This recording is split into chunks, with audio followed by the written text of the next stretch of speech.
The exact moment Marcus Ray stepped into the spotlight was when I knew I had her. The crowd let out a collective gasp as he adjusted the mic clipped to his designer tuxedo. Phones went up. Women actually squealed. A ring of drones hovered silently overhead, filming everything in 4K for Karen's exclusive social media livestream. Light bathed the stage. The arch glittered with imported glass blossoms. The string quartet lowered their bows to make room for the main event. The Marcus Ray inhaled and leaned forward to sing the bride down the aisle.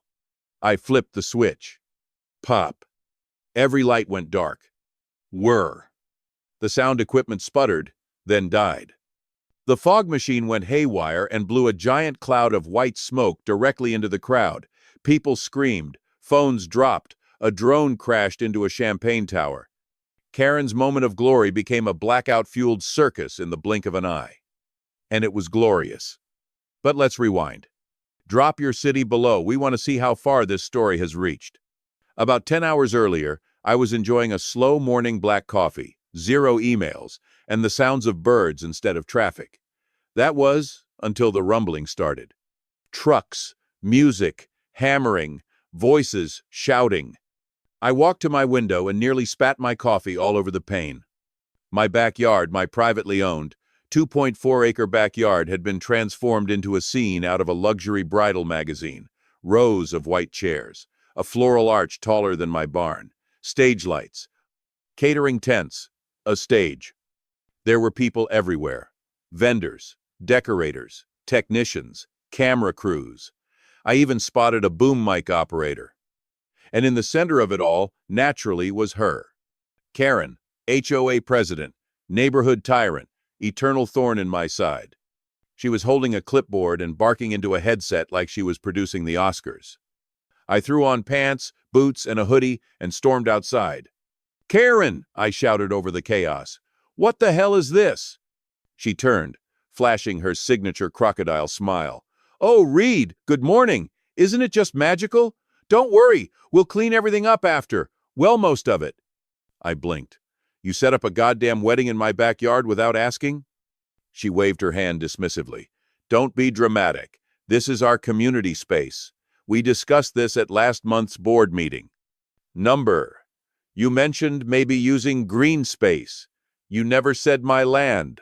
This is trespassing." Karen's face didn't even twitch. "Reed, let's be real. This isn't about boundaries. This is about energy, vision. My daughter deserves a perfect wedding. And with the original venue flooded, I had to improvise. And this," she gestured around my lawn like it was hers, "this is perfect. I didn't agree to any of this." Karen sighed like I was an unruly child.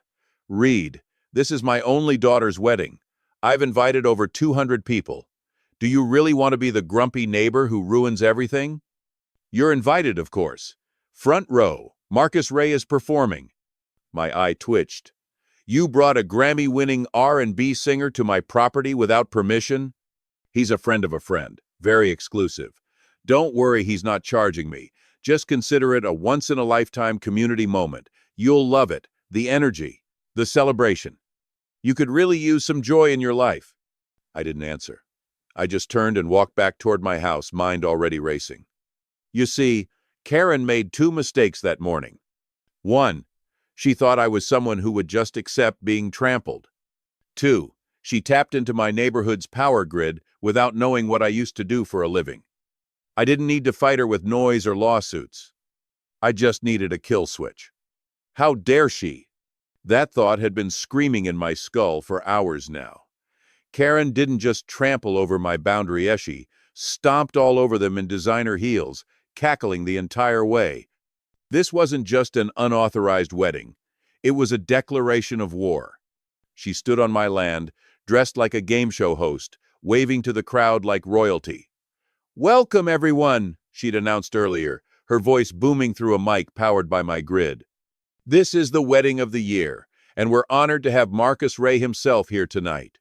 People cheered. The DJ cranked up the music. A drone panned overhead, capturing the event from every angle. Karen saw me standing on my porch, and she had the audacity, the sheer nervito smirk and shout into her mic, "Even Reed's excited. Thanks for letting us host this on your beautiful land, neighbor. I didn't respond. I didn't wave. Because I wasn't just angry. I was plotting. Little did she know, I control the electricity. Not metaphorically. Not in some bitter old man shakes fist way. I literally wrote diagnostic firmware patches for grid shutdown protocols in my former life. This whole neighborhood runs on a vulnerable software suite I'd flagged 5 years ago. They never fixed it. So when Karen hijacked my land, my power, and then had the gall to invite a celebrity and act like she owned the place, I waited until the climax, until Marcus Ray, the Grammy-winning R&B god himself, walked down the aisle in a velvet tux, preparing to sing the bride in. The lights dimmed dramatically. The crowd rose in silence. And right as the music began to swell, click, I flipped the kill switch from my secure app. Everything went dark. Boom. The stage lights blew out in a single spark-filled pop. Whir crack. The DJ booth sparked, smoke curling into the air. Buzz. Thud. One of the drones lost signal and spiraled into a table of oysters on ice. Screams erupted. Phones came up, but most had no service. The Wi-Fi relay was toast. No music, no lights, no cameras, just panicked murmurs and the growing stench of wet roses and burned plastic. And Karen? She froze like a malfunctioning mannequin. What? What happened? She screamed, whipping her head around. Why is everything off? Where's the power? One of the tech guys from the stage shouted back, It's not us. The whole system's dead. No backup, no juice. Karen spun toward the crowd with a trembling smile. It's just a hiccup, a short break before the ceremony, folks. But the rain started. God, the timing. A slow drizzle that turned the manicured aisle into slippery mush. Guests pulled $400 jackets over their heads. Bridesmaids clutched their soaked curls. Someone slipped and took out an entire row of chairs. Karen's perfect fantasy was crumbling by the second. I stepped out onto my porch, arms folded, and stared directly at her. She saw me. Her face twisted, confused at first, then angry, then afraid. You, she mouthed. I didn't say a word. Because it wasn't just the blackout number. This was a chain reaction. I'd already called the city. I'd already reported the unauthorized event, the zoning violations, the illegal commercial activity on residential land. This wasn't just a power outage. This was a tactical strike. And the second I saw 2 city code inspectors roll up in rain-slick jackets, clipboards in hand, I knew it was about to get so much better. Karen scrambled through the mud in stilettos, waving at them with manic energy. This is a mistake. This is a private event. No, ma'am, one of them said, eyeing the soggy stage and fallen uplighting. This is an illegal commercial gathering. No permits, no emergency exits, no fire safety compliance. Karen's lip trembled. But this is my daughter's wedding. The inspector didn't blink. Then I suggest you shut it down before someone gets hurt. And then Marcus Ray himself stormed past her. This is some amateur hour bulls, he muttered, ripping out his earpiece and tossing it into a puddle. Karen grabbed his arm. Wait, please don't leave. He yanked free. Lady, your little HOA pageant just made me trend on Twitter for the wrong reasons. He left. So did the guests, soaked, furious, filming. And Karen? She finally turned her full rage on me. You did this, she shrieked, stomping toward my porch, makeup running, shoes squelching in the mud. You think you're clever? You just ruined the most important day of my life. I leaned on the railing and tilted my head. No, Karen, you ruined it. I just turned the lights off and let everyone see who you really are. Her jaw dropped. Then silence. Because behind her, city inspectors were already tagging her floral arch with red tape, and a news van just pulled up. This wasn't just a ruined wedding. This was a public execution. Karen stood frozen in the muck, one heel sunken in mud, the other trembling like she might bolt. The crowd had scattered what was left of them. Bridesmaids were huddled under the caterer's canopy like storm survivors. The DJ was yelling at someone over a waterlogged iPad. Marcus Ray's Escalade peeled away, tires splashing through puddles, leaving behind the stench of ego and disappointment. And me? I stood on my porch, arms crossed, expression calm like a man watching a fire. He started burn down a house he never liked. A newsvan door slammed. Karen flinched. Out stepped a reporter from the local station, not some intern with a camcorder, but Bridget Knox, the kind of anchor that shows up when someone really screwed up. "Karen Whitmore?" Bridget called out, microphone in hand. "Would you care to comment on allegations that you misused HOA funds for a private event and illegally hosted a commercial gathering on residential property?" Karen blinked. It was like she hadn't even processed that her kingdom had fallen, that the very empire of HOA supremacy she'd spent years building just crumbled into wet confetti. "If this is being twisted," she sputtered. "It was a community wedding." Bridget raised an eyebrow. "With a celebrity headliner and a $12,000 bars tab?" I almost felt bad. Almost. Karen turned to me then, teeth clenched like a feral cat. "You think this is over?" I stared at her, calm and cold. "Karen, this is just the beginning. Because you see, I didn't stop at the blackout. While she was busy trying to book Marcus Ray with HOA funds, I was busy compiling every receipt she ever reimbursed herself for. While she was hiring decorators, I was quietly collecting signatures from neighbors who'd been fined for infractions that weren't even in the bylaws. While she was printing fake permits for her fantasy wedding, I was calling in every code enforcement favor I had. I wasn't just ruining a day, I was dismantling a reign. 20 minutes later, the inspectors were writing citations so fast they ran out of tape. Bridget Knox interviewed 2 of the vendors, both of whom admitted Karen never paid them deposits and had no contracts on file. Someone in the crowd murmured, "Is this fraud?" Someone else said, "She fined me for a garden gnome last year. I hope she gets arrested." And then Tom arrived. Tom was the only reasonable person left on the HOA board. He walked up to me, umbrella in one hand, thermos in the other, and said, "Well, you really did it." I nodded once. "About time." He exhaled. "You know, the moment she booked a celebrity, I started preparing my resignation letter. But after this?" He looked around at the muddy wreckage, the abandoned floral arch, the tipped-over champagne tower.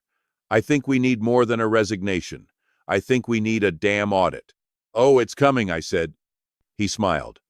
"We scheduled an emergency HOA meeting for Monday. Topic 1, removal vote." I raised an eyebrow. "What's topic 2? He chuckled. "Dissolution." Now that made me grin. Karen stood alone in the field, soaked and shaking. Her daughter was nowhere to be seen. Her guests were gone. Her power was gone. And soon her position would be gone too. She looked up at me one last time, eyes burning with hatred. "You'll regret this," she spat. I stepped down from the porch, walking toward her through the mud. "No, Karen, you will. For thinking you could take what didn't belong to you. For every fine, every threat, every smug smile. Today isn't your daughter's ruined wedding." I paused, standing inches from her. "It's your funeral, the one for your reputation, and I didn't bury it. You did." And with that, I turned and walked away. She didn't follow. Because the Queen of Halcyon Oaks just learned what it feels like to be dethroned. However, she deserves much more for violating various rules and behaving like a queen of a neighborhood, so she will get it. It was 6:58 a.m. when I got the call. "Reed," Tom said, voice low, "you need to come outside." I stepped onto my porch just as 2 black city vehicles rolled down the street. No sirens, just slow, deliberate movement. One was code enforcement. The other bore the seal of the office of the district attorney. They parked in front of Karen's house. And everything after that? It happened fast. 2 investigators stepped out, folders in hand. They weren't there for questions. They were there to confirm charges. The first one knocked on her door. The second one stood back with his phone out, recording for legal documentation. Karen opened the door with a fresh layer of makeup and her trademark pearl earrings, trying to act like she was still in control. She wasn't. "Karen Whitmore?" one said, flipping open his ID. We're here on behalf of the city and the DA's office. We need to speak to you regarding ongoing criminal investigations tied to your role as HOA president." I couldn't hear everything she said. Something about misunderstandings, clerical errors, and "this is harassment." But they weren't listening. Within minutes, a subpoena was delivered. They were seizing records, financials, personal devices, HOA files. She tried to slam the door. They stepped inside anyway, because they had a warrant. Tom showed up an hour later with two other board members, former board members actually. They'd all resigned after the blackout, but they'd stayed long enough to hand over what I gave them: fake invoices, HOA checks written to Karen's shell company, a fraudulent event permit she printed off a template site, emails confirming the HOA funds were used to pay Marcus Ray's booking deposit, and most damning, an HOA bylaw addendum claiming my property was zoned for communal overflow, a document Karen forged, signed my name, and submitted to the city. That was the moment I filed my complaint. With my lawyer. She hadn't just trespassed. She committed property fraud. By 4 p.m., another city official was taping a large "Stop Work, Condemned Event Zone" notice to my backyard fence. I didn't even ask for it. They just did it, because the event she hosted violated municipal noise ordinance, unauthorized commercial use of private property, trespassing with intent to profit, zoning code 42.7b, public assembly on unpermitted residential grounds. And because she lied about permits, the fire marshal filed his own charge: falsified fire safety compliance class, a misdemeanor. But it was just getting started. At 6:45 p.m., I received the email that sealed her fate. Subject line: Karen Whitmore escalation to criminal review. The city had forwarded all findings to the DA. They were officially recommending felony fraud, HOA fund misappropriation, forgery, falsified permits and signatures, criminal trespassing, private property for profit, tax evasion, unreported use of funds for private event, violation of public safety statutes, no crowd management or fire certs. Bail would be set high, her assets would be frozen, her name would be added to a statewide HOA watch list. And her reputation? Already dead. That night, I stood outside, watching her house through the trees. For once, the curtains were open. And Karen? She was sitting at her kitchen table, surrounded by open folders, half-spilled wine, and what looked like a legal pad filled with panicked handwriting. She was alone. Completely alone. And tomorrow? She'd wake up not as a queen but as a criminal. The morning started quiet. Too quiet. I was on my porch again, sipping strong coffee, the kind you drink when you know the storm is coming and you want to taste the anticipation. Across the street, Karen's front door hadn't moved. Her car still sat in the driveway, curtains drawn, lights off, like she thought hiding inside might delay the inevitable. But the law doesn't wait. At 9:14 a.m., a black and white police cruiser rolled down the street, followed by an unmarked silver sedan. Not fast, not loud, no sirens, just purposeful. This wasn't a wellness check. This was an arrest. I set my coffee down and stood at the top of the porch steps. Half the neighborhood was already watching from behind, blinds, phones out, recording. They parked in front of her house. The officer in uniform stepped out first. His partner followed with a clipboard. They walked up the path. 3 knocks. Then, "Karen Whitmore? This is the Halcyon County Sheriff's Department. We have a warrant for your arrest. Please open the door." Nothing. I smirked. Of course she wouldn't go quietly. Then a beat later, the door opened, slowly, like a movie scene. Karen appeared, bathrobe, sunglasses, her hair a mess, mascara smeared from last night's breakdown. The clipboard shook in her hands. "Is this some kind of mistake?" she tried, voice dry, brittle. "This warrant is for multiple counts of felony fraud, property misrepresentation, and criminal trespass," the officer said calmly. "You're being taken into custody. You have the right to remain silent." "No," she snapped. "You don't understand. I built this neighborhood. I was the president. I kept order." "You abused your power," the officer said flatly. Then came the words that silenced the street. "Turn around, ma'am. Hands behind your back." Karen stood frozen for a heart-beaten last second of imagined authority. Then reality set in. The cuffs clicked into place. Her robe fell open slightly, revealing a designer shirt underneath, probably what she planned to wear to the HOA meeting that would never happen. She stumbled slightly as they guided her down the porch stairs and into the back of the cruiser. Phones captured every second. By 10 a.m., her mugshot was already circulating on neighborhood threads and Facebook groups. By noon, the real estate sign outside her house was covered in sticky notes. Finally.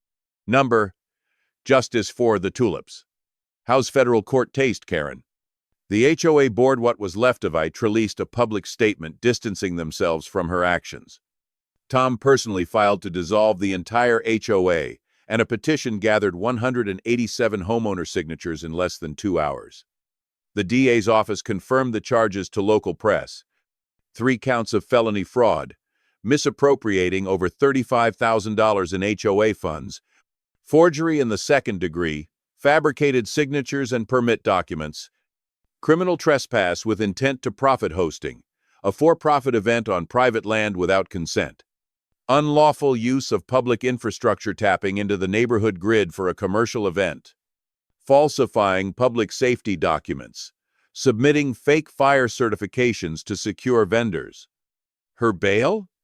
Ibai Wujer, Ling. And rumor was, she couldn't cover it. That evening, I walked the length of my property for the first time since the wedding. No music, no spotlights, no folding chairs, just grass and peace. I stopped at the edge where the floral arch once stood and stared out at the setting sun. Someone from the neighborhood called out, "Hey, Reed, you saved us!" I didn't say anything back, because this wasn't about me being a hero. It was about someone finally drawing the lineage and holding it. That night, I lit a fire in the backyard and watched the last of the soggy wedding decorations go up in smoke. No more threats. No more fines. No more Karen. Just freedom. And the deep, satisfying silence of a neighborhood finally, truly free.